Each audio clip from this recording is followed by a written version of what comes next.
आज हम एक बहुत ही दिलचस्प सवाल की गहराई में जा रहे हैं। कोई भी डिश वॉश असल में कितना ताकतवर होता है? हम इसके फॉर्मूले को खोल कर देखेंगे और हिसाब लगाएंगे कि इसकी सफाई की असल ताकत यानी इसका परसेंटेज एक्टिव डिटर्जेंट है क्या। ये एक अहम सवाल है ना। वही जब कोई डिश वॉश खरीदता है तो सबसे पहले यही देखता है कि वो चिकनाई को कितनी अच्छी तरह साफ करता है।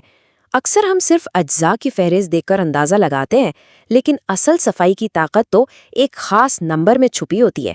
तो आज इसी मसले को हल करते हैं और समझते हैं कि किसी फॉर्मूले की असल जान कहाँ होती है। तो इस ताकत का राज क्या है? ये सब एक चीज़ के गिर्द घूमता है जिसे एक्टिव डिटर्जेंट कहते हैं। किसी भी डिटर्जेंट बनाने वाले के लिए ये सबसे अहम पैमाना है, क्योंकि यही इसकी असल ताकत को जाहिर करता है।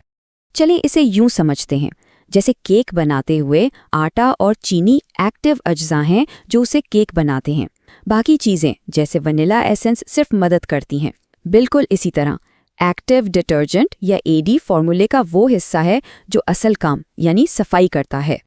अच्छा, किसी भी डिश वॉश की ताकत जानने के दो रास्ते हैं। अगर फॉर्मूला मालूम हो, जैसा आज हमारे पास है, तो हम खुद ही हिसाब लगा सकते हैं। लेकिन अगर फॉर्मूला खुफिया हो तो फिर इसके लिए लैब टेस्टिंग की ज़रूरत पड़ती है। खैर, अच्छी बात यह है कि आज हम रियाजी वाला रास्ता इख्तियार करने वाले हैं। तो चलें अब सीधा काम की बात पर आते हैं, यानी रियाजी की तरफ।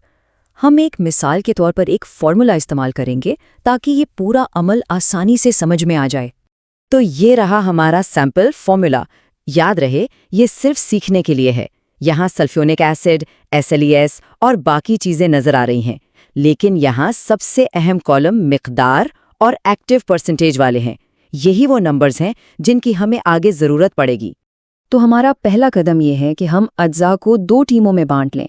एक है टीम एक्टिव, जो सफाई का सारा भारी काम करती है, यानी हमारे केस में सल्फ्यूनिक एसिड और SLES। और दूसरी है टीम इनएक्टिव, जो मदद तो करती है लेकिन सफाई की ताकत में उनका कोई हिस्सा नहीं होता। ठीक है, तो अब हम असल कैलकुलेशन की तरफ बढ़ रहे हैं। और घबराने की ज़रूरत नहीं, ये बहुत आसान है। हम इसे स्टेप बाय स्टेप करेंगे। बस ये 3 आसान से स्टेप्स हैं। हम हर एक्टिव अज्जा में से असल सफाई वाला मादा निकालेंगे और फिर इन सबको इकट्ठा करके देखेंगे कि हमारे पास कुल कितना है। तो पहला स्टेप है सल्फ्यूनिक एसिड। हम इसकी मिकदार यानी 7.6 किलोग्राम को उसकी एक्टिव परसेंटेज यानी 96% से मल्टीप्लाई करेंगे। देखते हैं क्या जवाब आता है। और ये रहा नतीजा। 7.6 किलोग्राम सल्फ्यूनिक एसिड में से जो असल काम करने वाला मादा है वो है 7.296 किलोग्राम। इस नंबर को याद रखिएगा, ये हमारी पहली अहम कड़ी है। अब बारी है हमारे दूसरे खिलाड़ी की, SLES। वही तरीका, इसकी मिकदार 9 किलोग्राम को इसकी 70% एक्टिव परसेंटेज से ज़र्ब देंगे। और ये आ गया स्लिक्स का नतीजा, 6.3 किलोग्राम। ये हमारे टोटल एक्टिव डिटर्जेंट का दूसरा अहम हिस्सा है। अब हमारे पास पजल के दोनों टुकड़े हैं। अब आखिरी और सबसे आसान स्टेप, हमने जो दोनों एक्टिव अज्जा की मिकदारें निकाली हैं उन्हें बस आपस में जमा कर देना है। और ये रहा हमारे पूरे 137.66 किलोग्राम के बीच में सफाई की असल ताकत सिर्फ 13.569 किलोग्राम है ना दिलचस्प कि कुल वजन का ये सिर्फ एक छोटा सा हिस्सा है। हमने कल एक्टिव वजन तो निकाल लिया, लेकिन असल पैमाना तो परसेंटेज में होता है। तो आइए आखिरी हिस्से की तरफ बढ़ते हैं और इस वजन को एक ऐसे नंबर में बदलते हैं जिसे हम आसानी से समझ और कंपेयर कर सकें। और ये है वो मास्टर फॉर्मूला जो सारी कहानी को जोड़ देगा।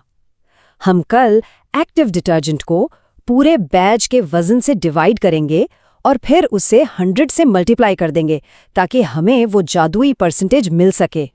याद है वो दो नंबर्स जो हमने अभी निकाले थे? हमारे पास दोनों मौजूद हैं। कल एक्टिव डिटर्जेंट है 13.596 किलोग्राम और पूरे बैच का वजन है 137.66 किलोग्राम। अब बस इन नंबर्स को फॉर्मूले में रखना है। तो 13.596 को 137.66 से डिवाइड करें और 100 से मल्टीप्लाई। क्या फाइनल जवाब के लिए तैयार है? और ये आ गया जवाब, 9.9%। इसका मतलब है कि इस फॉर्मूले की असल सफाई की ताकत 9.9% है। यही वो नंबर है जो हमें बताता है कि ये डिशवॉश हकीकत में कितना मौसर है। आप कोई भी सिर्फ अज्जा की फहरिस्त से आगे देखकर असल ताकत जान सकता है। तो अब जबकि ये तरीकाकार समझ आ गया है, ये इल्म एक बहुत बड़ा टूल बन जाता है। किसी भी फॉर्मूला के लिए जिसके अज्जा मालूम हो, अब उसकी असल ताकत यानी परसेंटेज एडी का हिसाब लगाया जा सकता है। ये सिर्फ एक नंबर से कहीं बढ़कर है। ये किसी भी प्रोडक्ट की हकीकी कारकर्दगी को समझने का एक तरीका है।